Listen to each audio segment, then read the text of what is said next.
I'm going to show you this one cheat code move on your serve that if you use it, you'll have more power, spin, control, and consistency. And if you don't, well, good luck. This is a new way of looking at a fundamental move that a lot of players aren't hitting, and this is the cause of so much serve frustration. I've even used this same exact move on my serve, and it's added more power and control and consistency to my serve without adding a ton of extra effort. And make sure you watch all the way to the end, because at the end of this video, I'm going to show you exactly how you can get access to a free serve course. So if you've had trouble on your serve, I'll walk you through everything you need to know to improve your serve and take it to the next level. The move you want to do is have your shoulder in this position.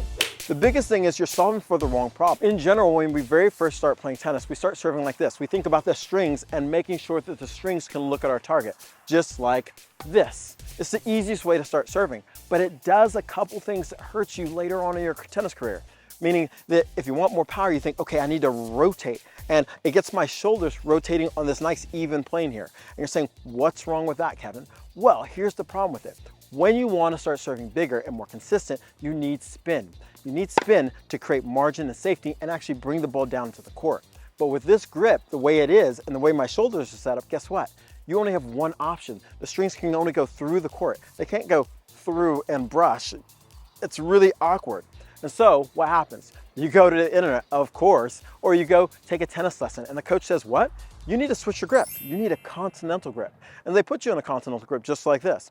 And you look at it and go, how the heck am I supposed to get the ball to go where I want? Because here's the problem. As I line up, where are my strings facing? It's facing sideways. So you kind of figure, okay, I need to like get it here, but here's the problem.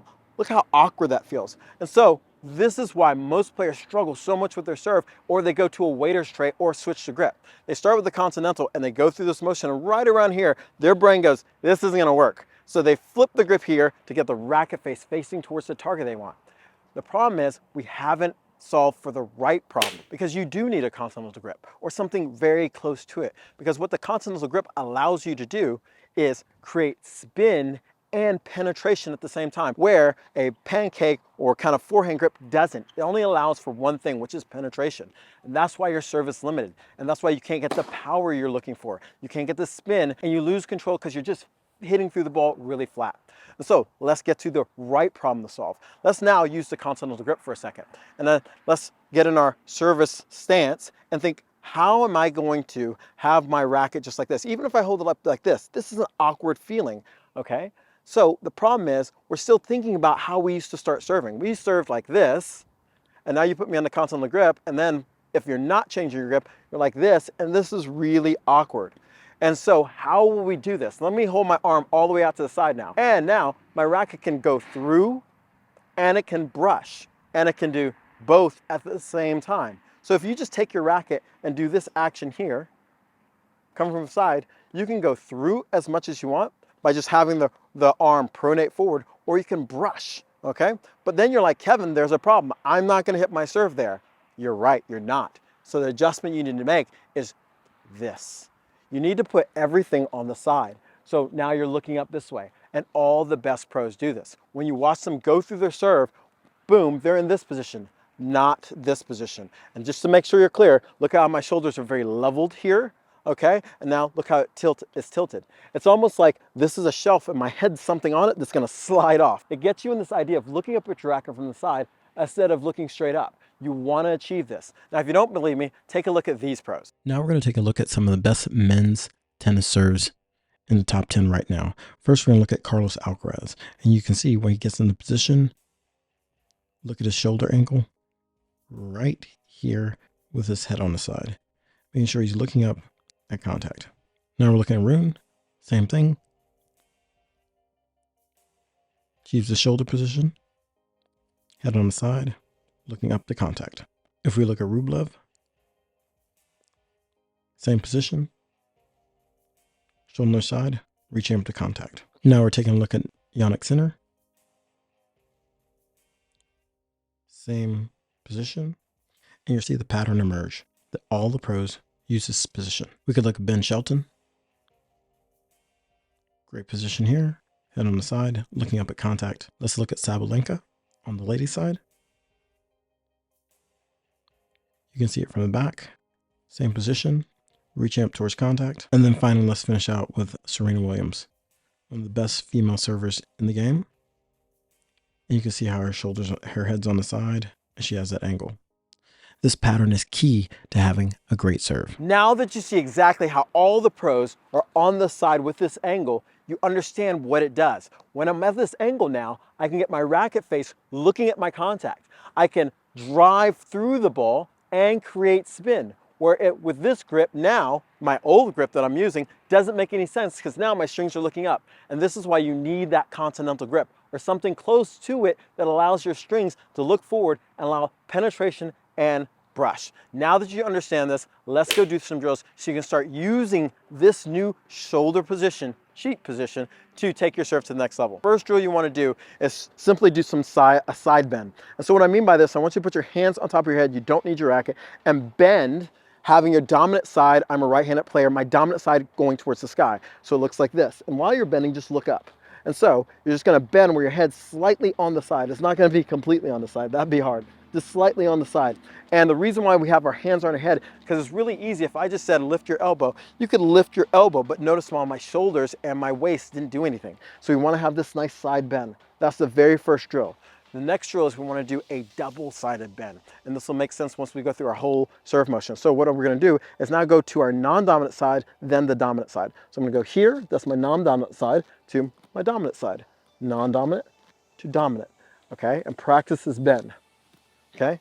So that's the thing, I want you to keep that in mind. Now we're gonna go grab your racket. So what I'm gonna do with my racket is simply have my arm completely straight out, just like we were doing before, and I'm gonna bend my elbow, okay? Notice how my elbow is leveled here. So I'm gonna have my arm straight out, my racket's up in a continental grip, bend the elbow. Now from here, I'm just gonna turn like I'm serving. I'll do a couple later facing the court, but from this position, what I want you to do is do that first side bend. So it puts you in this position, okay? With my racket here. Now, I love this position because it actually helps you do your racket drop. That's just a bonus. So if I'm here, I'm gonna bend and do that side bend. Notice how, my racket kind of dropped without me doing that much. Now there is a little bit more to the racket drop, but this is all we want to start practicing right now. So from here, the next part of it is do the side bend and then extend the arm towards contact. The contact's going to be over your hitting arm shoulder right here. And so we're going to practice that again. Side bend, contact, okay? And so now you're starting to get ready for the full motion. Now I'm going to do this from this angle before I start serving to the court so you can see this from this angle and pretend that I'm actually serving this way. So I'm going to have my arm up here.